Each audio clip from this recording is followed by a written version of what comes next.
예, 방금 전 소개받은 광주과학기술원, 그리고 요즘엔 또 저희를 이제 지스트라고 부릅니다. 이제 영문자 약자로 이렇게 지스트라고 부르고 있고요.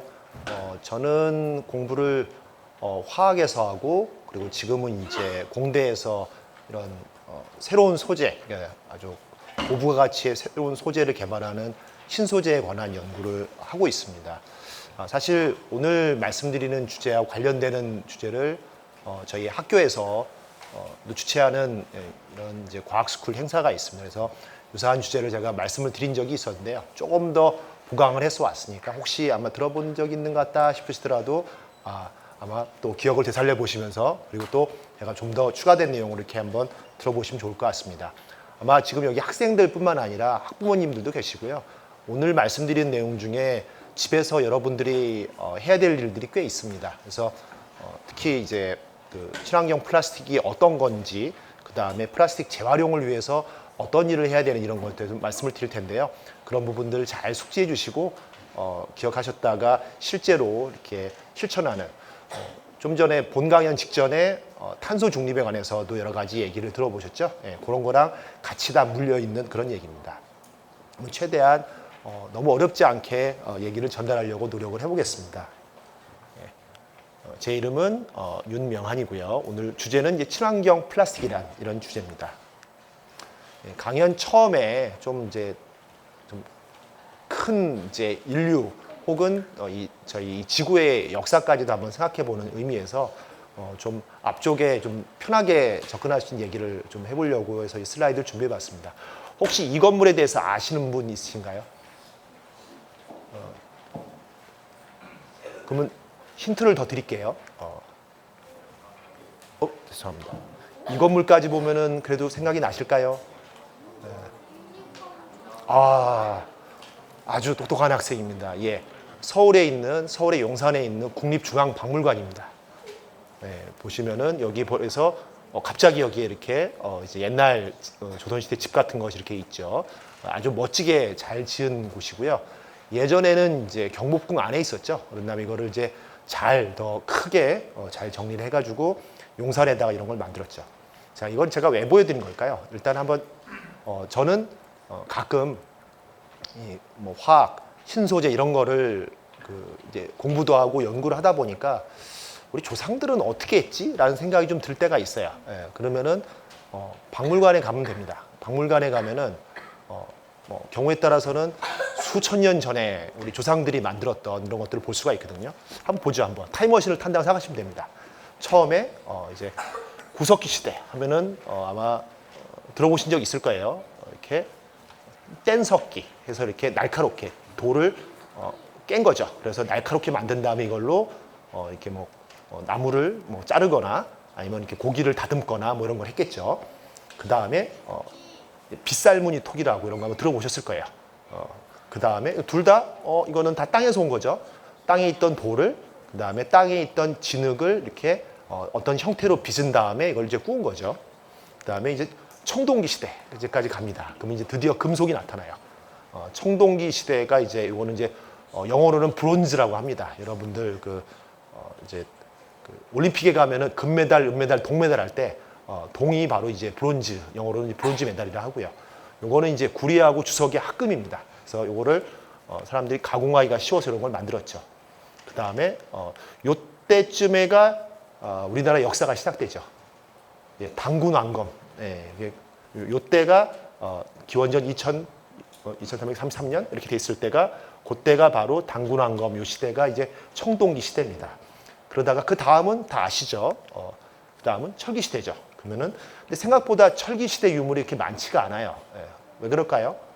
청동기보다 훨씬 녹이 잘 슬어요. 그래서 이것만 보더라도 거의 녹슬어가지고 이렇게 뭐가 남아있나 싶기도 하죠. 사실 박물관에 가면은 이렇게 우리가 역사책에서 배우는 구석기 시대, 신석기 시대, 청동기 시대, 철기 시대라고는 하지만 이거 말고는 뭐 다른 소재는 없나요? 보면은 기억나실 거예요. 보시면은 우리 신라 시대 왕관 이런 거 있죠. 뭐 백제 시대 때도 이런 금동 장식 이런 것들이 많이 발달을 해서 일본에도 기술을 전해주기도 했었고요. 그리고 우리 또 고려 청자 이런 거 있죠. 뭐 상감 기법이 있어요. 뭐 해가지고 이렇게 모양도 있고, 그리고 그뿐이 아니죠.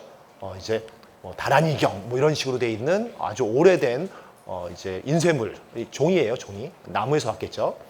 그 다음에 또 이렇게 다른 요거는 뭘까요? 요거는 이제 도자기인데 요건 이제 유리죠. 유리로 돼 있는 유리도 이미 이제 이제 다른 문명에서 시작됐던 것들이 우리나라에도 많이 전달이 됐습니다.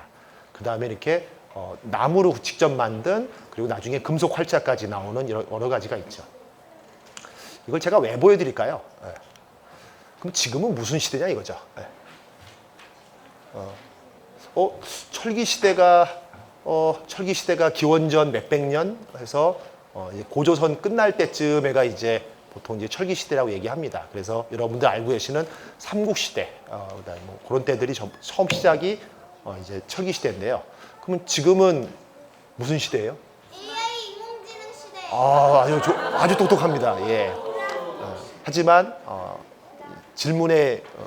제 질문을 하고 있는 저의 의도는 이 소재에 있어서 기술에 관한 게 아니라 소재에 있어서 그냥 자유롭게 얘기해 보세요. 네? 예. 자, 그래서 한번 볼까요? 힌트를 한번 찾아보는 겁니다. 여기는 국립중앙박물관 홈페이지입니다. 그래서 구석기, 신석기 뭐 이런 게 나와 있고요. 그 다음에 중세, 근세관 가도 고려시대, 조선시대 쭉 있어요. 근데 지금도 여전히 우리는 철을 많이 사용합니다. 우리나라의 자랑스러운 포항제철, 그다음에 여기 광양제철 다 철이에요. 보시다시피 우리가 매일 타고 다니는 자동차도 철. 그다음에 우리가 살고 있는 집이나 큰 건물들도 철골 구조로 이루어져 있고요. 그다음에 우리가 이제 건너는 다리도 철로 이루어져 있어요. 정확히는 강철, 스테인리스 스틸 여러 가지 있지만 기본적으로는 우리는 철기 시대에 살고 있다고 봐야 됩니다. 뭐 더 좋은 거 없나요?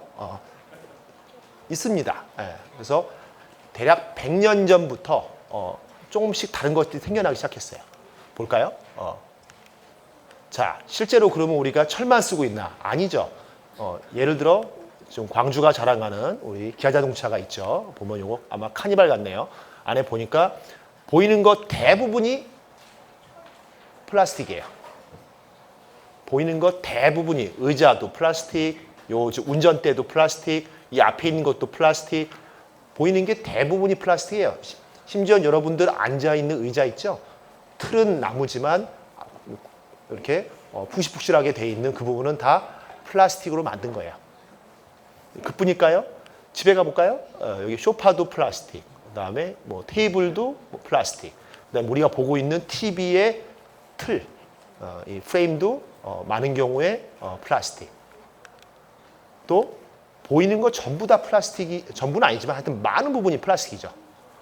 그리고 심지어는 예전에는 어땠나요? 다 우리 문익점 쌤이 이제 부뚜껑에 이 목화씨를 들고 오기 전까지는 우리나라는 이제 면도 없었죠. 하여튼 이제 뭐 비단, 뭐 왕들은 그런 거 입었겠죠. 보통 사람들은 이제 뭐 동물의 뭐 가죽이나 이런 것도 입기도 하고, 혹은 이제 모시, 배 이런 것도 입고 했었는데, 어쨌건 이런 것들도 엄밀하게는 큰 틀에서는 플라스틱이 맞습니다. 즉 여러분들이 입고 있는 옷들도 속옷은 면이 많겠지만은 여러분들 대부분 입는 옷들에 특히나 겨울에는 양모로 된 걸 또 많이 쓰지만은 여러분들 입는 옷들 상당 부분이 다 믿기 어렵겠지만은 요 보고 있는 페트병의 폴리에스테르인데 똑같은 종류입니다. 형태만 다른 거지 같은 플라스틱인 경우가 많아요. 그러니까 우리가 입고 있는 옷까지 이런 것들이 모두 다 이제 플라스틱으로 이루어져 있습니다. 그럼 실제로 보면은 전 세계 플라스틱 생산량이 보면은 완전히 그냥 선으로 올라가는 게 아니라 이렇게 쭉 하면서 올라가는 게 보이죠? 그래서 상당히 많이 지금 올라가 있고요. 그리고 전 세계에 있는 지금 철강 생산량하고도 살짝 비교를 해보니까 몇 배밖에 차이가 안 나요. 사실 이런 순서로, 그러니까 이 정도의 속도로 올라가면은 수십 년 아래 철을 따라잡을 수도 있어요. 특히나 이제 부피상으로나 이런 거 했을 때는 어마어마하게 많은 플라스틱을 우리가 쓰고 있습니다. 그래서 어떤 면에서는 철기 시대가 맞지만은 어떤 면에서는 지금 우리가 플라스틱 시대를 살고 있는 게 아닌가라고 한번 우리 스스로를 한번 되돌아볼 필요가 있습니다. 그러면은 사람들이 플라스틱을 쓰게 된 이유가 있겠죠. 조금 한번 생각을 해보죠. 왜 우리가 플라스틱을 쓰고 있는가? 자, 보시면은 첫 번째 제가 이게 깃털을 놨죠. 가벼워요. 네. 가벼워요. 무슨 말이냐면은 이 물병을 이 플라스틱으로 만든 걸 안 쓰고 유리병을 쓰잖아요. 그러면은 이거 세 상자, 네 상자만 위에 쌓으면은 밑에가 다 깨질 겁니다. 무거워서. 그리고 뒤에 가서도 말씀을 드리겠지만은 이런 물을 이 쇠로 된 통이거나 아니면은 유리병에 넣고 움직이면은 훨씬 더 연료비가 많이 들 거예요. 그러겠죠?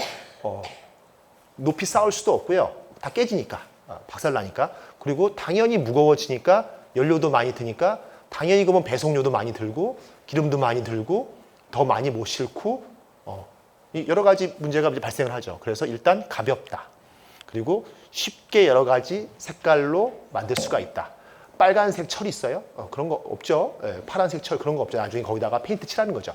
근데 플라스틱은 쉽게 여기다가 뭐 염료, 안료 이런 걸 쓰면 코팅을 하든 색깔 만들기가 훨씬 더 쉬워요. 똑같은 피트병이라고 하더라도 똑같은 PVC 플라스틱 하더라도 색깔이 아주 다양합니다. 그리고 과거에 있었던 일종의 플라스틱인 여러분들 종이 있죠. 종이가 아무리 좋아도 뭐 특수 종이도 있죠. 요즘에는. 하지만 종이는 물에 잘 젖죠. 근데 플라스틱은 표면을 처리를 하면은 물에 안 젖게 할 수도 있고요. 그리고 결정적으로 가격이 쌉니다. 네. 사람들이 연구를 많이 해서 처음엔 비쌌어요. 네. 처음엔 비쌌는데 이 가격이 많이 싸졌어요. 단점도 있습니다. 일단 많은 플라스틱들이 최근에 좀 마음 아픈 사고지만 금호 타이어의 사고가 크게 났었죠. 불이 잘 붙습니다. 그래서 특별히 난연 플라스틱 이런 거를 만들지 않는 이상에는 불이 붙기가 쉽고 한번 것들이 많이 모여 있는 곳에 불이 붙으면은 걷잡을 수가 없어요. 그래서 그때도 마침 그날 저도 광주 송정역에 기차를 타고 내렸는데 엄청 놀랐어요. 어마어마하게 큰 연기가 이렇게 뿜어오르는 걸 보고 이렇게 걱정을 했었는데요. 그리고 오늘 좀 더 얘기를 해야 될 이 환경 오염하고 또 상관이 있습니다. 그래서 그래도 좀 더 왜 이런 가볍고 색깔이 잘 입혀지고 그러면서도 튼튼하고 가격이 싸면서 이런 일이 있는가 이거를 간단히만 좀 설명을 해봤습니다. 일단은 이 원소 기호로 나타낼 때 이 대부분의 이 플라스틱은 탄소, 수소, 산소로 이루어졌기 때문에 금속이나 실리콘 이런 돌가루 혹은 쇠 이런 걸로 이루어진 것보다는 원자 번호가 낮고 원자 번호가 낮으면 당연히 가벼워요. 일단은 유기물이기 때문에 훨씬 가볍습니다. 그 다음에 중요한 성질이 이거는 플라스틱이라고 표현을 하지만은 실은 좀 더 정확하게 표현하면 고분자라고 부릅니다. 고분자. 분자는 분자인데 고분자. 아주 긴 사슬로 이루어져 있어요. 그러니까 무게가 좀 나가는 여러 개 연결되어 있는 고분자라고 하는데 그러면 어떻게 되겠어요? 여러분들 스파게티 혹은 머리카락이 모여있으면 어떻게 돼요? 뭉치죠. 잘 안 풀립니다. 자기들끼리 이렇게 엉켜있는 구조이기 때문에 그래서 플라스틱은 가볍지만 튼튼하고 가볍지만 잘 부러지거나 그러지 않고 그리고 비닐 같은 거 이렇게 보면 쭉 늘어나기도 하고 하는 그런 성질이 나타나는 게 이런 고분자 사슬들이 엉켜 있는 거예요. 그럼에도 불구하고 상당히 튼튼하게 만들어지기도 합니다. 그거는 자기들끼리 이렇게 무정형 혹은 이제 결정성 이런 게 있기 때문에 상당히 튼튼해서 이 플라스틱 요 페트병만 보더라도 아주 얇습니다. 유리병에 비해서 아주 얇은데도 이거 아무리 발로 차고 하더라도 이거 잘 안 찢어집니다. 단 칼로 뾰족한 걸 찌르면 이거 이제 망가질 수는 있지만은 그냥 힘으로는 이거 잘 안 망가집니다. 아주 튼튼한 소재입니다. 자, 그러면은 과거에 이제 우리가 어떤 플라스틱을 썼는지 그리고 지금은 어떻게 다른 건지를 좀 볼 필요가 있어요. 자, 일단은 이것도 일종의 플라스틱입니다. 가장 대표적인 플라스틱이 이제 나무 혹은 우리가 셀룰로스라고 얘기하는 거. 그리고 그 옆에 있는 거가 혹시 뭔지 아시는 분? 네, 네, 목화입니다. 화학적으로는 이 둘은 거의 같습니다. 믿기 어렵죠. 네. 우리 이 바닥재 같은 것들이 나무로 돼 있거나 종이도 나무로 돼 있는데 여러분들 속옷도 면으로 돼 있는 거 같습니다. 다만 차이는 얘는 나무에서 온 거고 얘는 이제 목화씨에서 나온 솜처럼 솜이죠, 솜. 뭐 영어로는 이제 코튼 뭐 이렇게 얘기하는데 화학적으로는 두 개 같습니다. 그 다음에 얘는 이걸로 뭘 만들까요? 비단입니다. 그래서 예전에는 이제 왕들만 귀족들만 썼지만은 지금은 이제 많은 사람들이 쓰고 있죠. 그 다음에 여기 웃고 있는 양이 있네요. 예. 이것도 보통 겨울에 우리가 입는 양모로 되어 있는 영어로는 울이라고 합니다. 울. 예, 이런 것들도 다 보면은 자연계에 존재하는 플라스틱입니다. 자, 근데 이런 소재를 가지고 수천 년 동안 썼어요. 자, 다시 아까 이제 박물관 얘기를 제가 했었죠. 자, 박물관에 가면 뭐가 있어요? 소재로 보면은 일단 돌 있죠. 그 다음에 그 구운 거, 이제 진흙을 구워서 만든 이런 거 있죠. 그 다음에 뭐 청동이 됐든, 뭐 철기가 됐든, 이제 쇠가 있죠. 뭐 금이 됐든. 그 다음에가 이런 유기물이죠. 자, 이런 것들만 썼을 때에는 수천 년 동안 아무리 써도 전 세계에 나무가 너무 많아가지고 오염이 됐어요. 쓰레기가 많아요. 혹은 양털이 너무 많아서 안 돼요. 이런 거 들어본 적 없죠. 왜냐하면 얘들은 다 썩습니다. 자연이 그렇게 설계를 해놨어요. 다 썩어요. 때가 되면은 얘들은 다 미생물에 의해서 분해가 돼서 다 뭐예요? 물이 되고 이산화탄소가 되고 기타 등등 기체로 돌고 그런 다음에 다시 광합성이 되고 그래서 저렇게 다시 만들어지고 그 다음에 그 광합성으로 만들어진 식물을 동물이 먹고 그 동물에서 털이 나가지고 그 털 밀어가지고 이렇게 이런 것도 만들 수 있고 뱅글뱅글 돕니다. 모든 게 다 순환을 했어요. 유기물은 순환을 하고 있었고 무기물이라고 보통 얘기하는 금속이나 돌 이거는 재활용하면 돼요. 네. 갖다가 다 녹여서 다시 만들면은 쇠가 되는 거고 그리고 돌 같은 경우는 다시 깨가지고 혹은 돌가루도 다시 빻아가지고 다른 걸 쓰면 됩니다. 즉 재활용을 해서 계속 썼거나 아니면은 이건 도저히 재활용이 안 되는데 그러면은 완전히 다 이제 분해가 돼 버린 다음에 다시 식물이 되고 그게 이제 동물의 일부가 되고 해서 순환되고 있던 거예요. 그래서 수천 년 동안 우리가 뭘 쓰고 하더라도 뭐 여담으로 지금은 아니지만 예전에 이제 사람들이 신경 안 쓸 때는 만리장성 돌, 우리 진시 황제가 쓰던 돌 다 빼다가 이제 우리 집 짓는 데 쓰고 이렇게 했겠죠. 다 알아서 이렇게 재활용을 해서 쓰고 있던 겁니다. 근데 지금은 그렇지가 않게 된 거죠. 자, 이제 좀 더 봅시다. 그래서 고무도 다 마찬가지입니다. 자, 플라스틱의 역사할 때 그래서 대략 지금부터 한 100년 전쯤 부터 사람들이 보통 플라스틱 역사를 얘기할 때 제일 먼저 나오는 거가 두 가지가 있습니다. 하나는 이제 상아. 이제 상아, 그러니까 코끼리 이렇게 뿔이 있죠. 이렇게 나와 있는 거. 그 상아를 대체할 수 있는 소재를 한번 사람들이 인공적으로 만들어 보자. 그 다음에 또 아까 잠깐 보였던 고무 이런 것도 이제 고무나무에서 나오는 거를 채취해서 이렇게 쓰거든요. 근데 이런 거 말고 계속 고무나무를 하려고 하니까 너무 힘들어요. 그래서 혹은 상아를 뭐 하려고 하니까 이제 코끼리가 너무 많이 죽어요.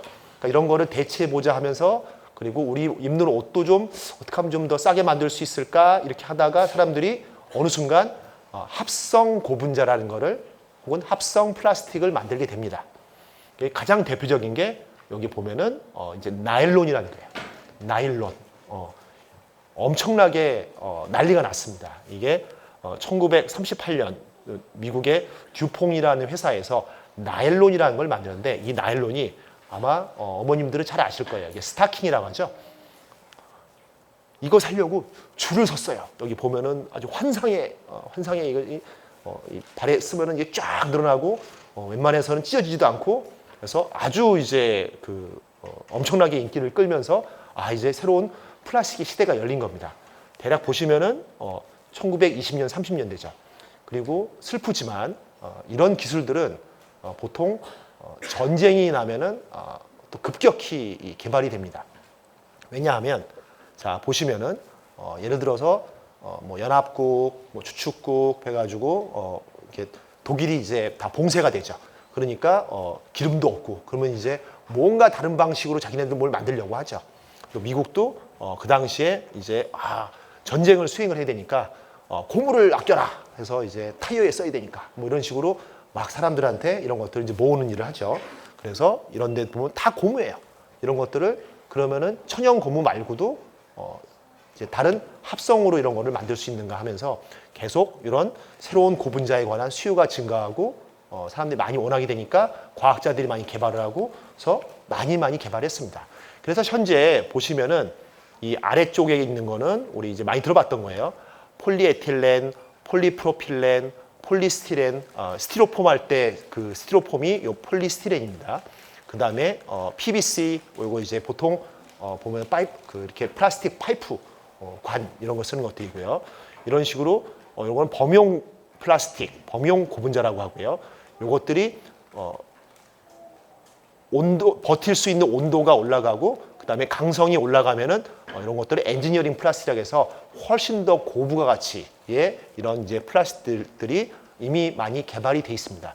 이제 회사들은 이렇게 싼 것보다는 좀 위에 있는 비싼 것들을 만들려고 하죠. 그래서 지금 워낙이 많은 천차만별의 용도에 따라 쓸 수 있는 가지 특성을 가지는 이런 플라스틱들이 이미 많이 돼 있습니다. 근데 이제부터 그런데 말입니다 하면서 이제 그 프로에서 나와서 한 얘기 있죠. 이제 얘기가 이제 화제가 바뀔 때가 됐습니다. 자, 혹시 요 사진에 요 뒤에 있는 게 뭔지 알아맞히실 수도 있겠어요? 네, 고래입니다. 네, 고래인데 물론 이제 나중에 이제 뼈로 이렇게 돼 있는 걸 할 텐데 이 안에 얘들은 이게 내가 물고기를 먹는지 물에 둥둥 떠 있는 피트병을 먹는지를 몰라요. 그리고 이런 것들 얘들이 이제 나중에는 근데 이런 거 먹으면 뭐예요? 뱃속에 썩질 않아요. 소화도 안 되고 분해도 안 돼요. 그런 다음에는 어딘가 막히고 하면서 이제 죽었는데 어마어마하게 많은 플라스틱이 땅에 있는 건 잘 안 보이죠. 보통 매립을 하거나 이렇게 잘 안 보이는데 물에 있는 것들은 결국은 강을 따라 나가다가 바다로 갔다가 이미 전 세계 바다에 특별히 여러 어마어마하게 넓은 영역에 이 플라스틱이 참고로 플라스틱은 대부분 물보다 가볍습니다. 그래서 많은 것들이 둥둥둥 떠 있어요. 근데 가벼운 것도 있지만 또 무거운 것도 있어요. 대표적으로 어망, 우리 쓰는 이제 그물 있죠. 물고기를 잡기 위해 쓰는 그물들 같은 경우는 좀 다른 거랑 쇠붙이랑 같이 들어있기 때문에 이런 것들은 다 물속에 가라앉아 있어요. 얘들이 지금 어떻게 되고 있을까요? 얘들이 아주 천천히 서서히 분해가 됩니다. 이런 것들 때문에 지금 많은 이제 과학자들이 의심하고 있는 게 그래서 그렇지 않냐라고 하는 게 평상시에 우리가 많은 이제 사실상 플라스틱을 먹고 있는 게 아니냐라고 합니다. 참고로 저도 통계를 보고 깜짝 놀랐는데요. 전 세계에서 해산물을 가장 많이 먹는 국민이 어딜까요? 네. 출제자의 의도는 대한민국이겠죠. 예. 일본보다 많이 먹습니다. 예. 심지어는 대략 한 50kg 정도를 1인당 먹는다고 들은 것 같아요. 근데 그 중에서 이 50kg 안에는 풀은 안 넣었어요. 예. 딴 나라 사람들은 생선은 먹어도 혹은 랍스터를 먹고 대게를 먹어도 풀은 잘 안 먹어요. 예. 근데 우리는 풀을 안 넣고도 50kg을 이제 1인당 1년에 아주 맛있게 드시고 계십니다. 네, 풀까지 하면은 아마 한 70kg, 80kg 정도를 1인당 드시지 않을까 싶은데요. 근데 거기 안에 이런 미세 플라스틱이라고 해서 이 플라스틱들이 빛을 받고 그 다음에 이제 계속 파도에 쓸리고 하면서 작은 알갱이로 되지 이게 완전히 다 분해가 되지는 않습니다. 이런 것들이 우리들이 알게 모르게 조금씩 들어오고 그리고 그래서 일부 과학자들이 주장하는 바에 의하면은 저희가 이제 거의 일주일에 몇 개월에 그 우리 크레딧 카드 있죠? 이렇게 그 우리 신용카드 한 장 정도를 우리가 먹고 있다라는 얘기가 있을 정도니까 좀 끔찍하죠. 이런 일이 지금 사실 벌어지고 있는 약간 과장일 수도 있고 조금 적을 수도 있지만은 기본적으로는 많은 양의 플라스틱이 우리도 모르게 바다로 다 쓸려가서 그것들이 잘게 부서지지만은 완전히 분해된 게 아니기 때문에 이게 가루처럼 돌아다니고 있다. 그래서 이런 것들이 우리 몸에 어떤 영향을 미치고 있는지 정확히 모른다라는 게 현재 상황입니다. 실제로 보면은 플라스틱뿐 아니라 우리 종이컵 같은 거 생각해 보시면은 보통 종인데요, 잘 썩지 않을까요? 하고 생각을 하죠. 근데 조금만 생각해 보세요.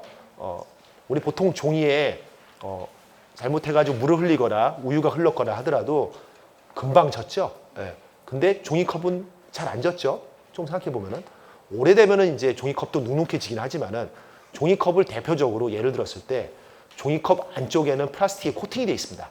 그래서 금방 안 젖어요. 우리가 거기에 그냥 물을 먹든 아니면은 뭐 뜨거운 커피를 마시든 조금만 버티는 거지 결국은 젖긴 하지만 어쨌건 그걸 방지하기 위해서 플라스틱 코팅이 많이 돼 있습니다.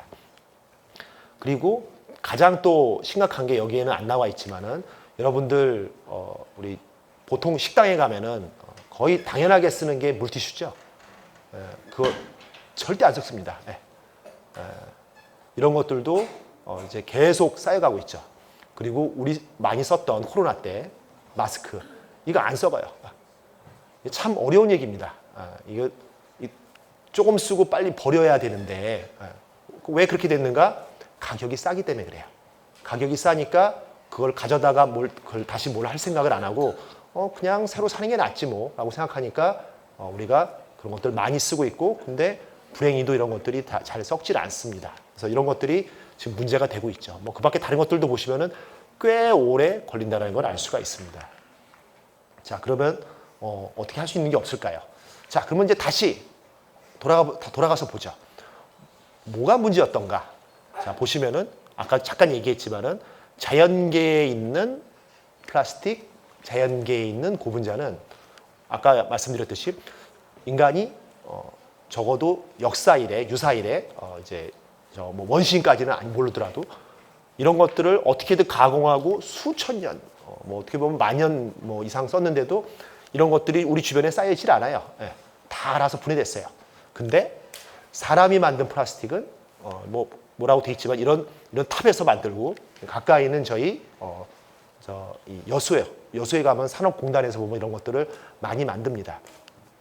이런 데서 만드는 과정을 보면은 이제 우리나라는 이제 주로 중동 쪽에서 원유를 가져오고 그거를 분리를 합니다. 그 안에서 우리 자동차용 기름, 그 다음에 트럭용 기름, 비행기용 기름 이거 다 그리고 이게 보면은 납사라는 거를 빼낸 다음에 얘를 또 뭐뭐뭐 해가지고 만드는 플라스틱입니다.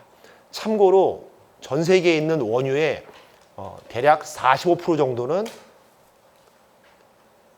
이 난방, 그 다음에 전기 이런 쪽으로 쓰고요. 45%는 이 비행기, 뭐 배, 자동차에 들어간 연료로 쓰이고요. 돌아다니는 데 쓰고 5% 이내 정도만 우리가 플라스틱을 쓰는 거예요. 나머지는 전부 다 우리 좀 전에 봤던 다 우리 탄소 중립하고 상관이 있는 전부 다 활활 불태워가지고 다 하늘로 올라가고 있는 겁니다.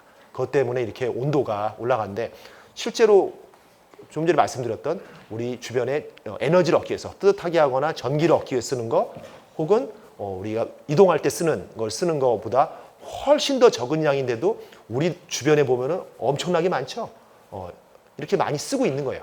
그러니까 어마어마하게 많은 양을 우리가 땅에서 빼쓰고 있는 겁니다. 근데 얘들은 자연이 만들었기 때문에 간단하게 얘기하면은 자연이 만든 거는 이런 것들은 결국은 썩습니다. 근데 사람이 만든 거는 애진작에 썩게 만들려고 그렇게 디자인을 한 게 아니에요. 그래서 그런 부분은 신경을 안 쓰고 만들었기 때문에 안 썩는다고 생각하시면 돼요. 간단하게 생각했을 때는. 혹은 이런 거를 썩게 만들 수 있는 자연계에 존재하는 효소가 없는 겁니다. 자, 이제부터는 사람들이 이제 문제가 이제 되는구나라는 걸 알았죠. 그래서 이제 드디어 썩는 플라스틱을 친환경 플라스틱을 이제 개발하기 시작합니다. 자, 이제 생분해성 플라스틱이라는 게 있습니다. 보시면은 원래 보통 우리가 알고 있는 보통 비닐이라고 하죠. 비닐들, 이 플라스틱 이런 것들은 썩질 않습니다. 왜냐하면 자연계에 존재하는 미생물들이 앙 하고 먹으려고 딱 하면은 안 씹혀요. 얘들이 얘들이 분해시킬 수가 없어요. 그래서 사람들이 연구를 하고 개발을 해서 이렇게 미생물이 왔을 때 미생물이나 박테리아 이런 애들이 가서 분해시킬 수 있는 걸로 이제 개발을 많이 하고 있습니다. 그래서 이런 것들을 우리가 생분해성 플라스틱, 즉 가만히 있는데 없어지진 않아요. 아까 봤던 이런 것들도 다 가만히 있으면은 뒷마당에 놓으면은 얘들이 없어지는 게 아니에요. 이런 것들은 미생물들이 와서 얘들을 이제 분해시킨다고 생각하시면 됩니다. 자, 그러면 미생물이 분해시킬 수 있는 소재로 이런 것들을 이제 개발을 한 거죠. 이런 것들을 그래서 그냥 분해가 아니라 생분해성이에요. 왜? 생맥주의 생이 아니라 여기는 이거는 생물, 미생물이 와서 분해한다라는 뜻에서 생분해성 플라스틱이라는 거를 사람들이 이제 개발을 하기 시작했습니다. 그러면 이거 좀 어려운 건데요. 경희대학교 황성현 교수님이 이런 쪽으로 연구를 많이 하시는데요. 보시면은 우리가 이제 좀 어려운 말이지만은 그래도 알아두시면 좋을 것 같아서 이렇게 얘기를 하려고 좀 들고 왔습니다. 바이오 플라스틱이라고 하는 말을 쓸 때가 있어요. 거기에는 두 가지 의미가 있어요. 하나는 바이오 기반 플라스틱, 즉 원료가 바이오, 즉 식물이 만들었던 미생물이 만든 거다라는 뜻입니다. 즉 땅 파서 혹은 이 땅 파서 나온 원유나 혹은 천연가스가 아니라 생물체에서 원료가 왔다라는 뜻에서 바이오 기반 플라스틱이라고 얘기하는 거랑, 그리고 또 하나는 원료가 뭐였건 간에, 즉 바이오에서 왔든 석유에서 왔든 얘는 이 미생물이 분해시킬 수 있다라고 해서 생분해성 플라스틱입니다. 사실은 그래서 총 4가지가 나옵니다.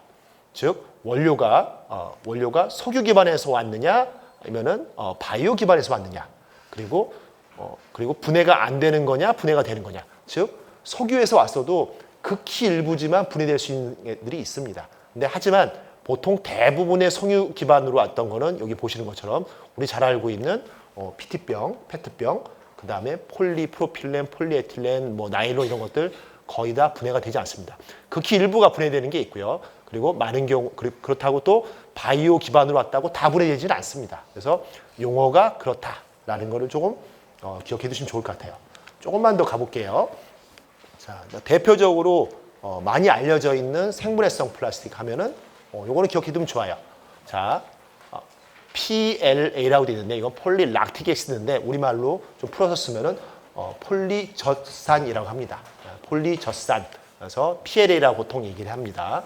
요 같은 경우는 처음에 어디서 오냐면은 옥수수에서 옵니다.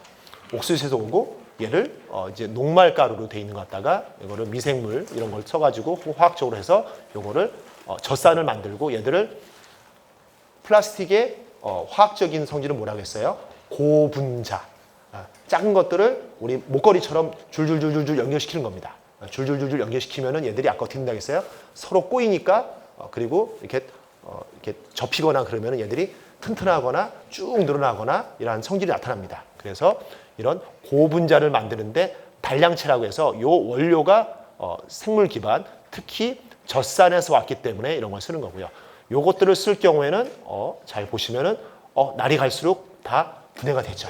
그래서 이런 것들은 특히 요 폴리젖산 같은 경우는 강성이 좋아요. 그리고 투명하고 많이 투명합니다. 이 정도면. 그래서 쓰기 좋구나 해가지고 사람들이 많이 쓰고 있습니다. 사실은 좀 쉽지 않은 면이 더 있습니다. 보시면은 아까 얘기했듯이 생분해라고는 얘기하지만은 많은 경우에 그냥은 분해가 잘 안 돼요. 이게 문제예요. 사실은 첫 번째 문제는 생분해성 플라스틱은 그러면 이제 지구를 살릴 수가 있는 건가요? 모든 것이 이제 다 썩는 플라스틱도 이제 개발이 됐으니까 이제 플라스틱 문제는 없는 건가요? 그렇지가 않습니다. 첫 번째는 가격이 많이 비싸요. 이 석유화학 계열에서 나오는 것보다 가격이 너무 비싸요. 두 번째는 많은 경우에 이런 생분해성 플라스틱이 그냥 뒷마당에 던지면은 얘들이 분해되는 게 아니에요. 소위 말해서 퇴비화 조건, 영어로는 이렇게 컴포스터블이라고 되어 있는데 쉽게 얘기해서 아마 어른분들은 아실 거예요. 퇴비가 뭐죠? 그러면은 시골에 가면은 이렇게 그 이제 볏짚단 이런 것들을 물하고 그다음에 뭐 이제 다른 것들하고 같이 섞어서 온도를 얼마 이상 높이는 그걸 퇴비라고 합니다. 즉 온도가 60도, 70도 그리고 여기 수분도 있고 거기에 미생물도 있는 그 조건에서만 분해가 됩니다. 즉 이거는 그냥 파묻어 가지고는 분해가 아주 느려요. 그래서 이런 것들은 이런 상당수의 이런 생물해성 플라스틱은 다 모아와야 돼요. 수거를 해야 돼요. 근데 수거를 해서 퇴비화시키는 조건에다 갖다 넣어야지 얘들이 분해가 되지 그냥 뒷마당에다가 그냥 땅에 파묻었다고 해가지고 얘들이 다 분해되는 데는 너무 시간이 오래 걸립니다. 아직도 그런 게 한계예요. 그러다 보니까 근데 이거 보고서는 이게 우리가 쓰고 있는 석유화학 계열 플라스틱인지 혹은 폴리 젖산인지 구별이 되세요? 안 돼요. 이게 어려워요. 그리고 여기 보시면은 그러다 보니까 많은 경우에 또 선진국 그리고 우리나라에서도 점차 그래서 비닐 대신 차라리 종이를 쓰자. 우리나라 같은 경우는 나무가 많이 나는 곳은 아니지만 그래도 종이 같은 경우에는 그래도 걔는 종이니까 자연계에서 왔으니까 결국 썩지 않겠느냐 해서 이런 부분들을 같이 노력을 하고 있습니다. 참고로 자 도저히 처리할 수가 없으면은 자기가 썩어서 없어지면 되죠. 근데 아까 잠깐 얘기했었죠. 과거에 이런 여러 가지 물질을 쓰고 하더라도 지금까지 그런 것들이 안 쌓이고 있는 이유는 우리가 재활용을 할 수 있으면 그렇게 되죠. 그래서 여러분들 쓰고 있는 플라스틱에 보면은 다 번호가 매겨져 있습니다. 근데 그 번호는 보면은 1번부터 지금 여기에는 지금 7번까지 있죠. 자, 1번부터 7번인데 이 순서가 뭘 의미할까요?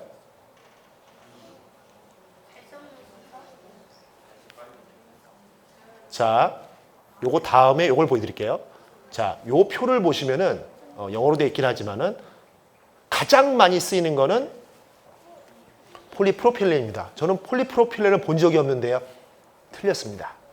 여러분들이 보고 있는 이 병의 투명한 부분은 페트병 할 때 페트가 맞고요. 이 뚜껑, 이게 폴리프로필렌입니다. 여기에 맥주가 들었어도 뭐 콜라가 들었어도 이렇게 해도 안 새죠. 이거는 이 폴리프로필렌이 워낙에 튼튼해서 그렇습니다. 다른 거로는 이런 거 만들기 어려워요. 그래서 이 폴리프로필렌이 전 세계에서 가장 많이 쓰이고 그 다음에 여기 LDP, 뭐 HDP 이런 게 있는데 특히 요거는 그 고밀도 폴리에틸렌이라는 건데요. 뭔지 모르겠는데요. 샴푸병입니다. 여기 LDP는 우리 저 가면은 이제 그 까만 봉지 있죠? 예, 이렇게 쓰는 거. 그게 LDP입니다. 그 다음에 여기 PVC는 여러분들 그 크레딧 카드 같은 것들 이런 거 쓰는 거고요. 자, 많이 쓰이는 순서는 이건데 이 순서가 이게 아니죠. 이 순서는 뭘까요?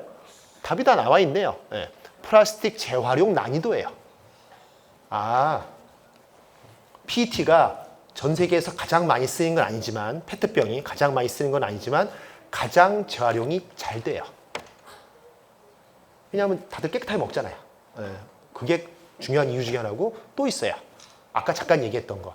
여러분들이 입고 있는 옷들의 상당 부분이 똑같은 폴리에틸렌입니다.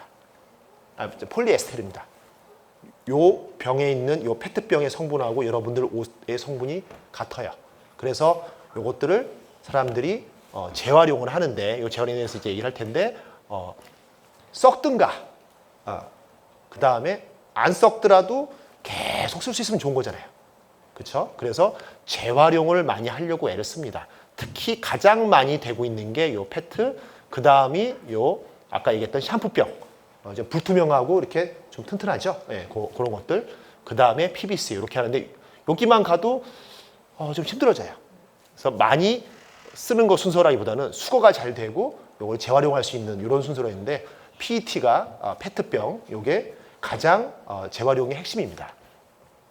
그래서 보시면은 투명 페트병을 재활용하는 프로세스라고 되어 있습니다. 그래서 여기 보면은 보면은 처음에 이런 걸 만들어 쓰고 있는데 이런 것들을 다 수거해 와요. 그런 다음에 요거를 기계적으로 깨끗이 한 다음에 기계적으로 이것들을 파쇄를 한 다음에 이걸 모아온 거 요거를 RPT라고 돼 있어요. R은 여기서 리사이클, 재활용한 PET. 이제 나라에서도 이게 중요한 문제다. 더 이상 이 두 가지 의미가 있어요. 이런 것들을 그냥 놔두면은 이제 썩지도 않고 쌓이니까 재활용을 하시오. 이제 그것만으로 충분치가 않아요. 재활용하면 뭐가 또 좋죠? 쓰레기가 안 쌓이는 점이 첫 번째고 두 번째는 뭐예요? 더 이상 땅을 안 파도 돼요. 네. 이걸 그대로 원료로 써가지고 계속 쓰면 되잖아요. 그러면은 석유가 비싸지고 있고 뭐 이런 게 있는데 그걸 안 가져도 되니까. 그래서 요거를 리사이클해서 계속 쓴다라고 하는 거고 아주 깨끗하면은 다시 뭐 돌아가서 혹은 원료로 돌려서 다시 페트병을 만들어도 되는데 여기에 콜라가 묻었는데요. 뭐가 묻었는데요. 다른 플라스틱 섞였는데요. 그러면은 이 값이 떨어지더라도 섬유로 갑니다. 그래서 깨끗한 옷일 수도 있고 혹은 카페트 뭐 이런 것들은 이제 그런 고순도가 아니어도 되거든요. 그래서 그런 쪽으로 쭉 갑니다. 그래서 섬유로 만들어서 상당히 높은 그러니까 큰 비율이 이렇게 페트 같은 걸로 돌아갑니다. 그리고 실제로 규제가 나라에서 이제부터 몇 년 안에는 여러분들 만드는 이런 페트라든가 뭐 이런 데들 원료를 두 가지를 제한해요. 첫 번째는 재활용된 거를 얼마 이상 쓸 것. 재활용된 거를 얼마 이상 쓸 것. 두 번째는 땅 좀 그만 파. 그래서 식물에서 온 거 쓸 것. 그래서 식물에서 온 원료를 쓰게 하는 이런 것들을 나라에서 그런 것들을 이제 규제를 합니다. 그래서 예를 들어서 이런 것들을 그리고 회사들이 드디어 이제 이런 것들을 우리는 지구를 살리는데 동참하는 회사입니다 하면서 광고로도 많이 나옵니다. 보시면은 페트에 관련돼서 롯데칠성 이거 좀 지난 거지만 보면은 RPT 여기 적혀 있죠. RPT 병을 썼어요라고 돼 있고 우리 멋진 신민아 씨가 여기 보면은 요 옷들 이것도 또 똑같은 폴리에스테르 같은 거라겠어요. 요거랑 여기 있는 성분이 같은 거라겠는데 여기서 보면 에코 뭐라고 돼 있는 게 재활용 생수병에서 나온 걸로 해서 폴리에스터 섬유로 이런 걸 또 만들어서 입고 있어요라고 하고요.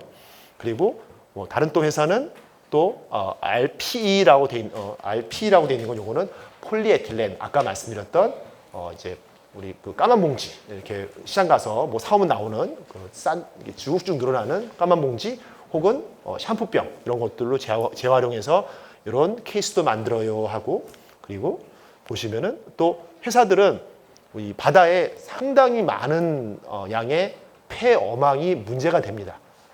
거기서 계속 조금씩 이제 미세 플라스틱이 나오는 것도 문제고 그리고 거기 가서 이제 뭐 거북이가 걸리고 고래가 걸리고 뭐 누가 먹고 뭐 이런 것들이 이제 계속 문제되기 때문에 일부 회사들은 이런 것들을 다 수거를 해와요.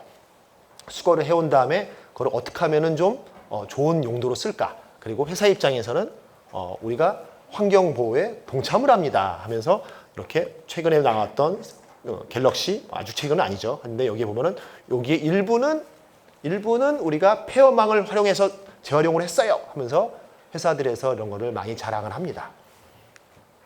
자, 플라스틱에서 온 소재를 다시 재활용해서 플라스틱을 만들거나 혹은 이렇게 옷으로 가는 쪽도 있지만은 아예 얘들을 화학적으로 분해를 할 수 있어요. 분해를 해서 다른 원료로 가거나 그런 걸 화학적 재활용이라 합니다. 혹은 여기처럼 연료를 만들기도 합니다. 말이 되죠? 원래 석유에서 왔던 거 다시 석유로 돌리는 겁니다. 물론 이제 여기에 에너지도 많이 들어가고 돈이 듭니다. 하지만 사람들이 이런 것들을 좀 더 저비용으로 할 수 있게끔 촉매도 개발하고 공정도 개발하고 그리고 나라에서도 이런 거를 조금씩 비율을 높이세요라고 하면서 계속 이쪽으로 회사들이 더 많이 하게끔 유인책을 쓰고 있습니다. 자, 거의 마지막인데요. 그러면은 자 다시 한번 보죠. 이 플라스틱에 있어서 생각을 해야 될 게 이제 그 처음에 원료가 뭔지를 보는 거, 그 다음에 얘들이 빙빙빙빙 돌면서 재활용이 되고 있는지. 근데 재활용을 할 수 없다면 어떻게 하나요? 그때는 썩어야 되는 거죠. 자, 우린 지금 거꾸로 오고 있죠. 처음에 생분해성 플라스틱, 썩는 플라스틱. 이거는 도저히 재활용을 할 수가 없어요. 그러면은 얘들은 적어도 뭐 바다에 가거나 혹은 우리 주변에서 막 쌓이거나 이런 일이 없도록 하기 위해서 얘들은 분해되는 게 좋겠습니다. 여기가 생분해성 플라스틱이죠. 자, 그리고 그 다음에 무슨 얘기를 했나요? 안 썩어도 이거를 계속 우리가 가져오고 또 쓰고 가져오고 또 쓰고 이렇게 재활용을 할 수 있게끔 하면은 그것도 문제가 되지 않죠. 하지만 하나가 빠졌죠.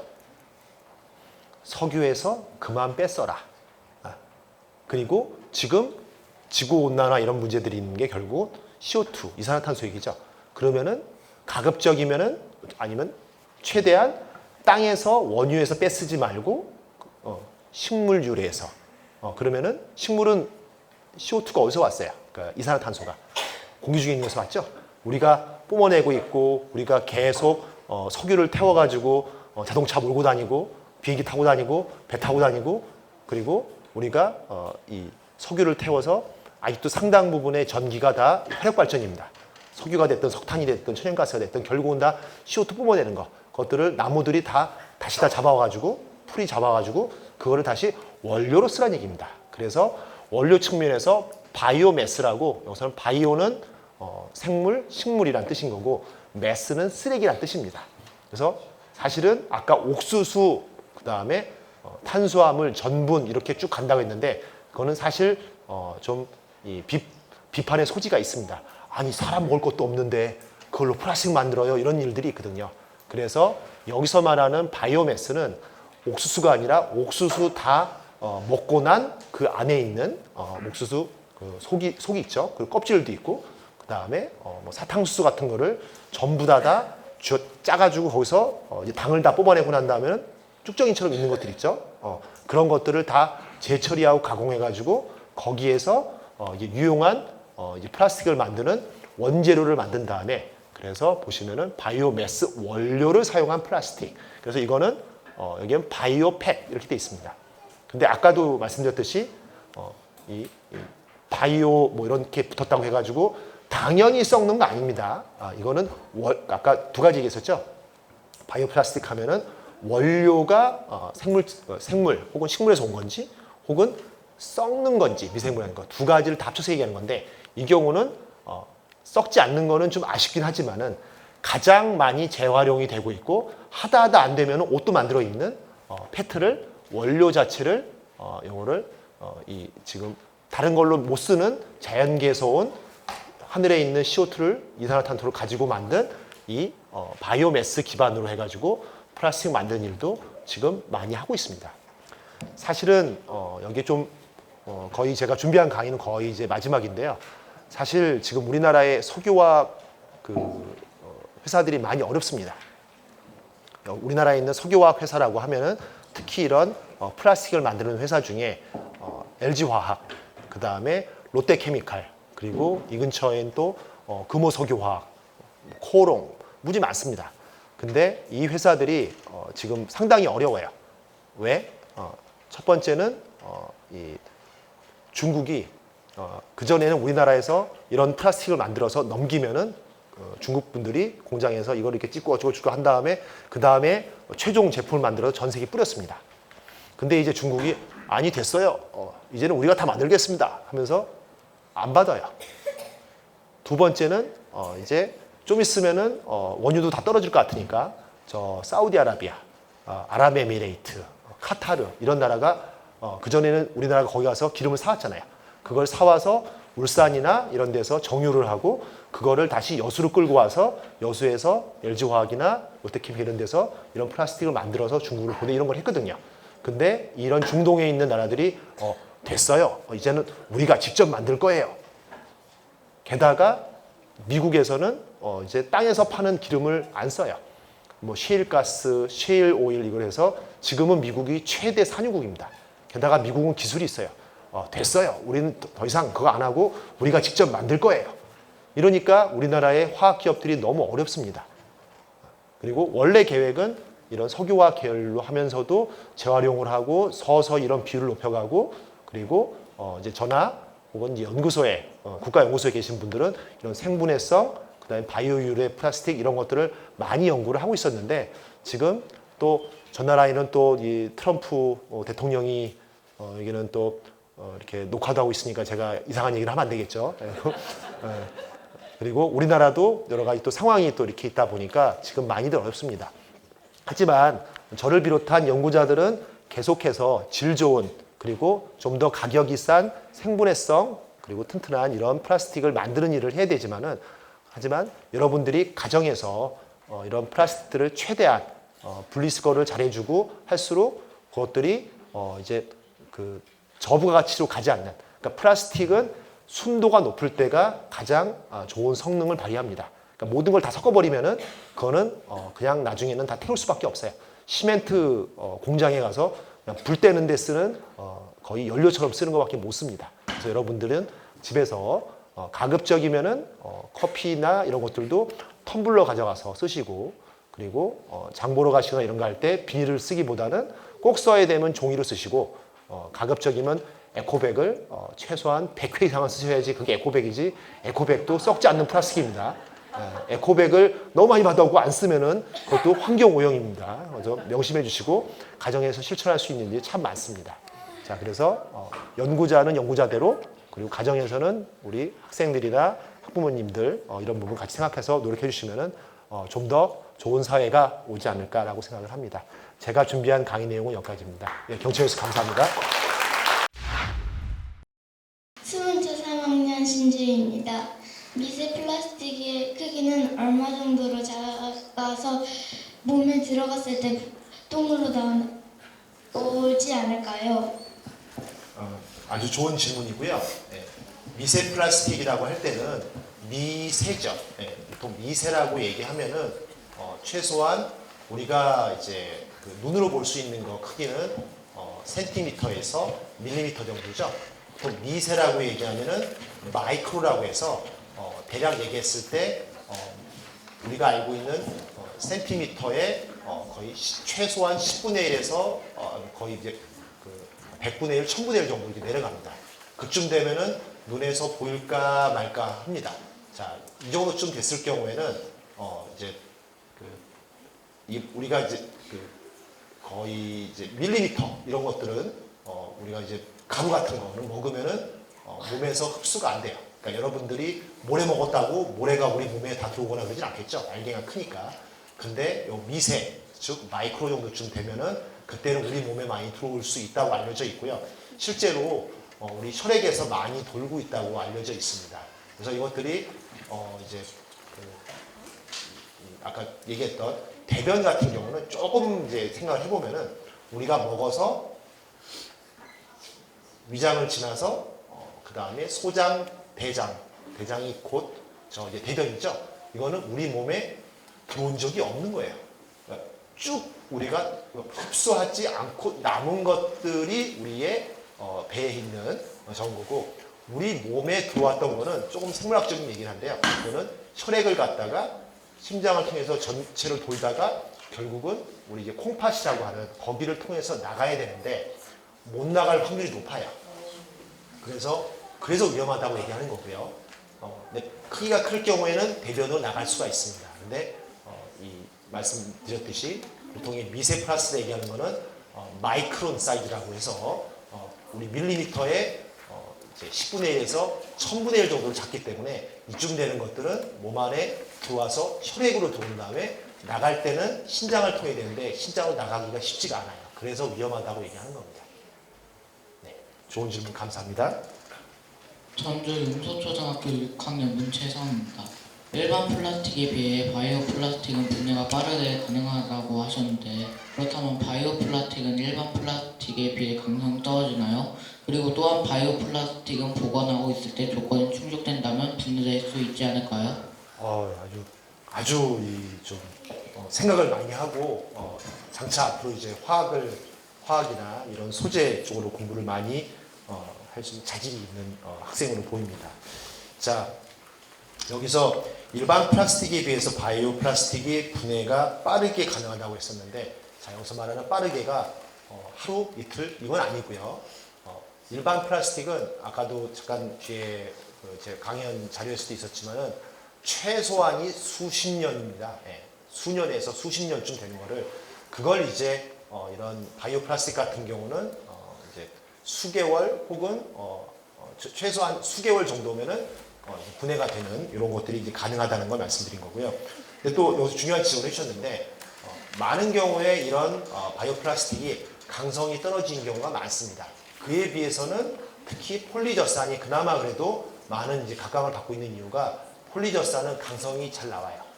특히 이런 플라스틱의 강성이 잘 나온다 할 경우에는 좀 어려운 얘기지만은 결정질이라고 얘기를 합니다. 결정질을 갖기 때문에 얘들이 훨씬 더 강성이 있을 수 있는 건데요. 하지만 아직 대부분의 생분해성 플라스틱이 이런 이제 실질적으로 쓰는 데에는 튼튼하지 못한 경우가 많기 때문에 그래서 아직도 많은 연구자들이 연구를 많이 하고 있는 상황이라는 거, 이 부분 이렇게 말씀을 드리겠습니다. 아주 좀 좋은 질문입니다. 예, 월봉초등학교 4학년 학부모입니다. 저 바이오 플라스틱 생산 아까 말씀하신 옥수수 뭐 이런 것들 말씀하셨는데요. 예, 그런 것들 이제 생산하기 위해서 친환경적으로는 하지 않을 것 같습니다. 근데 그런 것들을 하면서 이제 그 화학비료 토양 산성화라든가 뭐 유전자 조작 이런 것들을 하는데 과연 우리가 이렇게까지 하면서 친환경 플라스틱을 생산하는 게 맞는 건지 아니면 그게 좀 혼란스러운 게 좀 있습니다. 아주 좋은 질문이시고요. 네. 지금 이제 학부모님께서 질문해 주신 게 많은 경우에 그 석유화학에서 우리 원유를 정제할 경우에는 자 제가 말씀드렸죠. 정제라고 했죠. 그냥 땅에서 올라온 석유는 시커멓습니다. 네, 이게 혼합물이에요. 뭐가 다 섞여 있는 거예요. 근데 이런 것들은 수십 년 동안 사람들이 연구를 많이 해가지고 이거를 다 분리하고 정제하는 깨끗하게 만들어서 드디어 플라스틱을 새로 만들 수 있는 이걸 이 공정이나 이런 것들이 잘 개발이 돼 있습니다. 그에 반해서 이 아까 말씀드렸던 우리 어떻게 보면은 이제 먹을 거 다 먹고 난 옥수수 껍질, 그 다음에 뭐 나무 뭐 장작 뭐 이런 것들을 해서 뭔가 하려고 하면은 많은 경우에 지금 우리 학부모님이 지적해 주셨듯이 이 강한 산을 처리한다든지 그 화학약품을 처리한다든지 그런 과정이 많이 동반될 수가 있습니다. 그래서 그 과정에 되려 더 폐기물이 많이 나올 수 있는 그런 요소도 있습니다. 그래서 실제로 이런 것들 때문에 차라리 전체 한 발자국 더 떨어져서 생각했을 때는 그냥 기존에 있던 것들을 더 쓰는 게 중요한 게 아니냐. 그래서 제가 말씀했던 이유가 도저히 분해가 안 될 수밖에 없는 혹은 회수가 어려운 경우에만 혹은 그런 경우에 특화해서 좀 돈이 들더라도 다른 또 부분이 들더라도 썩는 플라스틱, 친환경 플라스틱을 쓰고 많은 부분에 있어서는 사실 재활용에도 신경을 쓸 수밖에 없습니다. 왜냐하면 기존에 있는 석유화학 공정이든 한번 이 사이클 안에 이 돌아가고 있는 이 순환 고리에 들어오면 그거는 계속 재활용에 잘 쓸 수 있는 게 어떻게 보면 더 맞는 거지 이거를 무조건 다 대체를 해야 된다는 뜻은 아닙니다. 그래서 이 전체적인 걸 다 고려를 해서 종합적으로 원료 측면에서 이 석유화학에서 오는 거를 최대한으로 줄여가고 그리고 최대한 재활용이 많이 되고 그럼에도 불구하고 이걸 회수하기가 힘들거나 이거는 어쩔 수 없는 그런 경우 특히나 바다에서 쓰고 이런 것들은 회수가 안 될 수가 있잖아요. 그런 것들은 최대한 분해가 되는 걸로 하게끔 하는 거. 그래서 원료 측면, 순환 측면, 그 다음에 이제 분해 측면 이거를 용도나 목적에 따라서 이게 맞게끔 선택해서 쓰는 것이 필요할 거라고 생각이 듭니다. 이게 중요한 지적이십니다. 정광중학교 1학년 정미래입니다. 네, 이 플라스틱을 썩게 할 수 있는 효소를 아직 못 찾았다고 하셨는데 혹시 자연계에 존재하는 것 외로 그런 효소를 개발하는 건 불가능할까요? 아주 좋은 질문이고요. 제가 답할 수 있는 한도 내에서 좀 더 말씀을 드리면은 사람이 효소를 설계하는 것보다 자연계에 존재하는 효소를 찾는 게 현실적으로 더 쉽습니다. 무슨 얘기냐면은 이 미생물들이거든요. 예를 들어서 보통 이제 사람은 이 셀룰로스를 이제 소화를 못 시킨다고 보통 알려져 있죠. 근데 소는 셀룰로스를 소화시킬 수 있다고 알려져 있거든요. 그러면 이게 사람하고 소의 문제인 거냐? 그게 아니라 사실은 사람 장에 있는 이 미생물은 셀룰로스를 소화를 못 시키고 그에 반해서 초식동물, 소라든가 토끼라든가 염소라든가 이런 친구들 뱃속에 있는 이 장에 있는 미생물들 중에는 이거를 분해시킬 수 있는 효소가 있는 겁니다. 즉 사람들이 많은 연구를 하는 게 여러저러한 미생물들 혹은 이런 생물들에다가 얘들을 이제 주고 그 중에 얘가 먹었을 때는 이 미생물이 접했을 경우에는 얘가 일부 분해가 되네 라는 걸 찾으면은 그 균주를 추출해냅니다. 그런 다음에 그 균주 중에서 어떤 효소가 그 일을 하는지를 그걸 또 연구하신 분들이 찾아냅니다. 그래서 보통은 이런 방식으로 계속 찾아내고 하는 것들을 계속 진행 중에 있어요. 그래서 그 전에 최근 몇 년 사이에 많이 이제 그 지식이 좀 바뀐 부분이 있는 게 이거는 절대 분해될 수가 없어라고 했던 거는 그거는 일반적인 상황에서 맞지만은 이런 균주가 있는 경우에는 되는 걸 사람들이 찾은 것들이 꽤 많습니다. 그런 경우에는 그런 플라스틱을 잘게 썬 다음에 그런 다음에 그 균주를 대량으로 배양을 해서 거기에 집어넣어서 이런 일들 하는 그런 연구도 많이 하고 있습니다.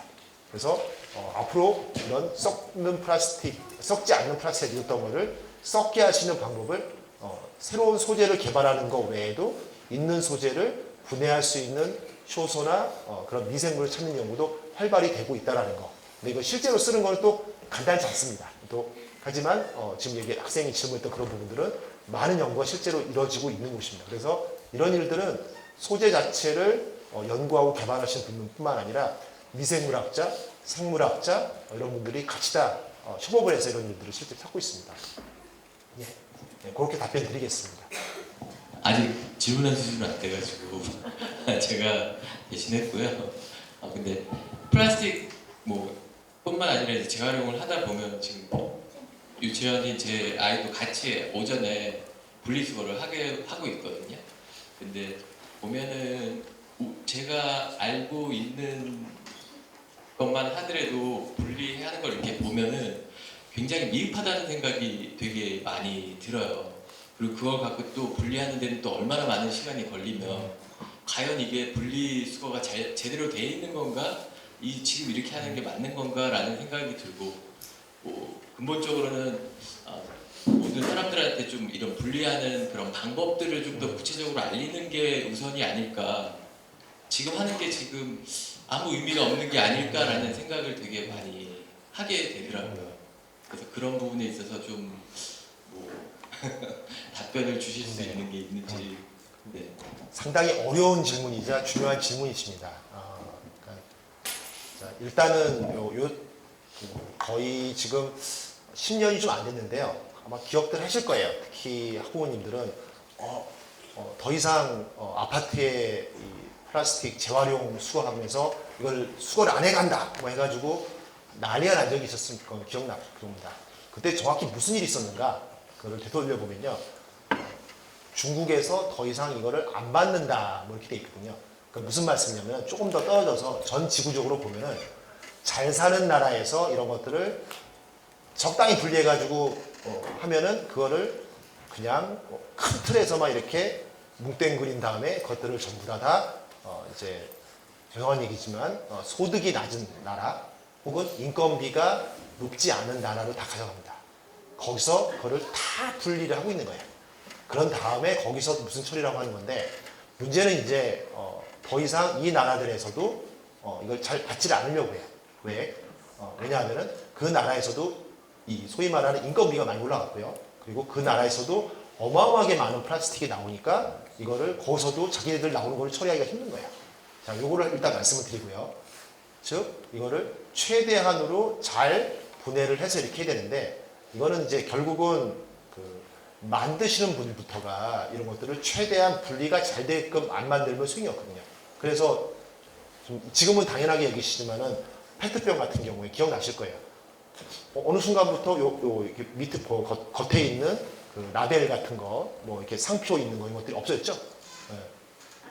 그도 그럴 것이 그 상표 라벨이 그 전에는 이게 페트가 아니에요. 플라스틱은 깨끗하게 한 종류로 수거가 돼야지 재활용될 확률이 높습니다. 그리고 가치가 높고요. 근데 여기에 비닐이 붙어 있고 여기에 인쇄가 돼 있고 그러면은 이거는 이게 쉽지가 않아요. 그래서 이런 것들을 나라에서 계속 하다 보니까 이거는 실제 재활용하는 업체나 이런 데서 보면은 이거는 너무 비효율적이다. 그래서 그런 것들이 바뀌었죠. 하지만 아직도 또 간단치가 않습니다.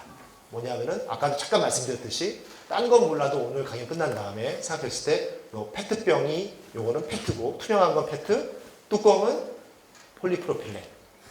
이거 두 개 같이 쓰면 안 돼요. 근데 요거를 따로 이렇게 하면은 밑에 또 꼭지가 남아있죠.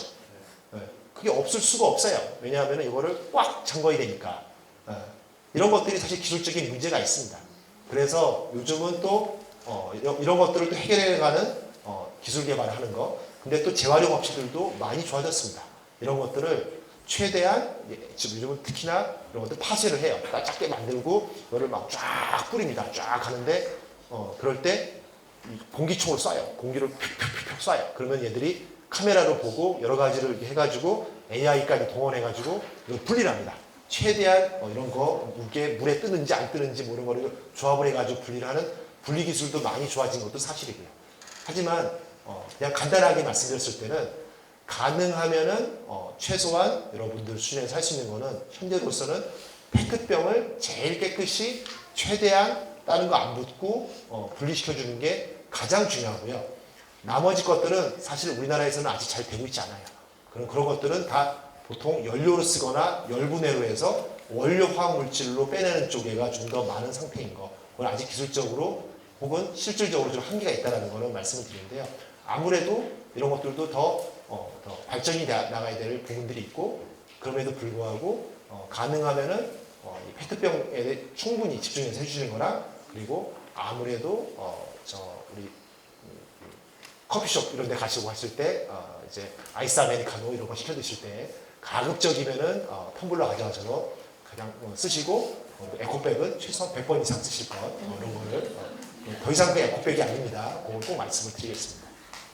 청정서초등학교 4학년 김진혁입니다. 과학관 캠프에서 우유 플라스틱을 만들어 봤는데 실생활에서 사용될 수 있나요? 사용된다면 어떤 용도로 쓸 수 있을까요? 아주 좋은 질문이고 아주 경험에서 실제로 이제 실험을 해본 경험에서 이렇게 질문해 주니까 더 좋은 것 같습니다. 우유 플라스틱, 자 이제 우유라고 하면은 우리 이제 소가 만든 거죠. 네. 그리고 우유 플라스틱이라 할 때는 우유 안에는 이제 주로 이제 그 우유에 포함되어 있는 것들이 단백질하고 그 다음에 거기에 일부 이제 유지방이 들어 있습니다.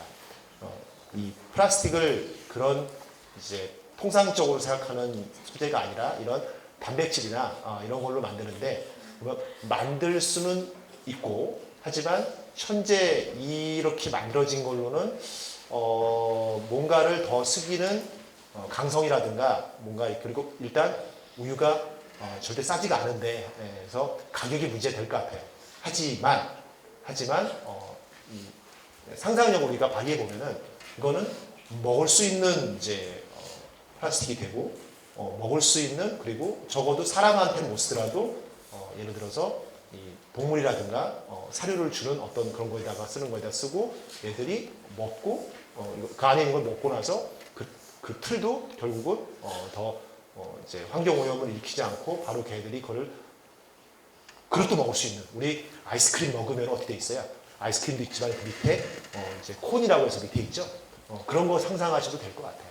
이거는 이제 단순한 제 상상력이긴 하지만은 앞으로 이런 것들이 최근에 많이 또 얘기가 되고 있는 게 미래의 식량 대용으로 이제 곤충을 쓰는 거는 얘기를 많이 하고 있거든요.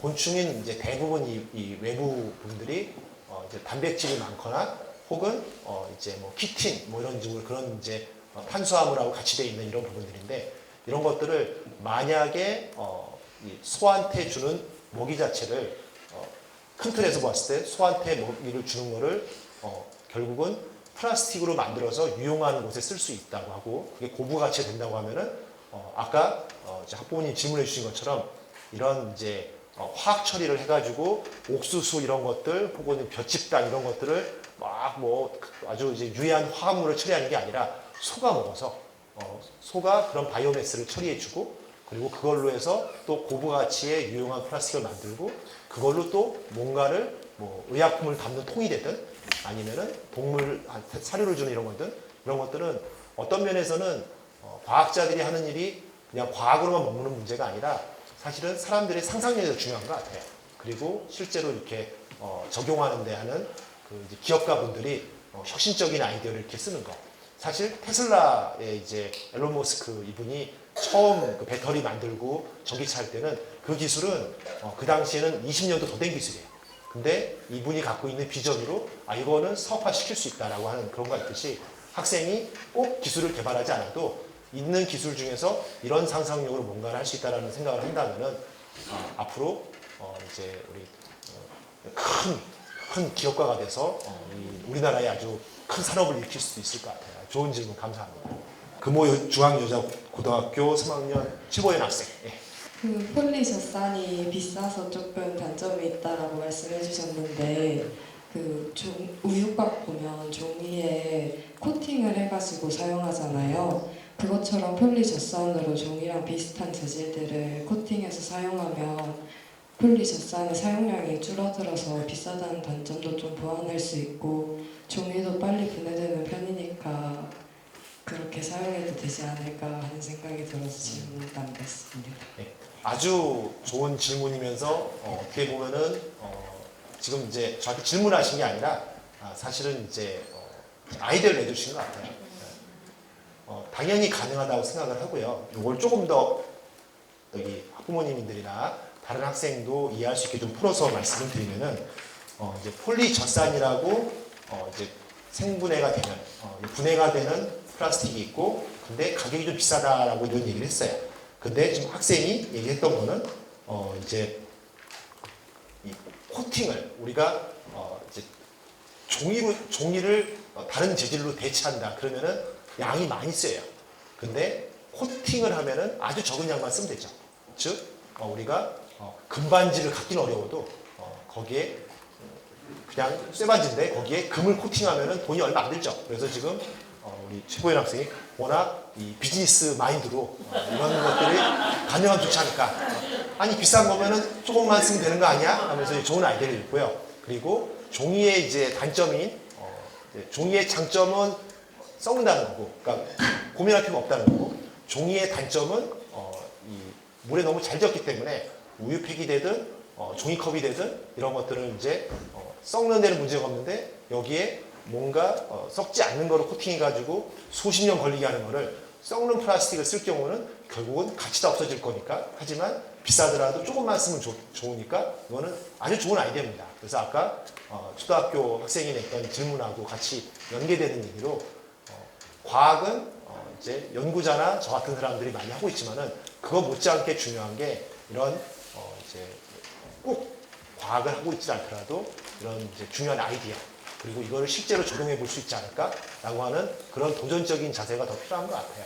그래서 앞으로 이런 것들 뭐 AI를 쓰시든 아니면 생각나는 걸 한번 해보시든 하고 하는 걸로 한다면은 정말 우리나라 같이 지금 우리나라 지금 성장 동력이 많이 떨어진다고 해가지고 많은 분들이 걱정하시는데 앞으로 제가 봤을 때는 오늘 강연 듣고 이렇게 많은 좋은 질문 해주시는 초등학생, 중학생, 고등학생 우리 학부모님들이 계시기 때문에 우리나라의 미래는 저는 절대 없다고 생각하지 않습니다. 네, 제 답변은 여기까지로 하겠습니다. 네, 감사합니다.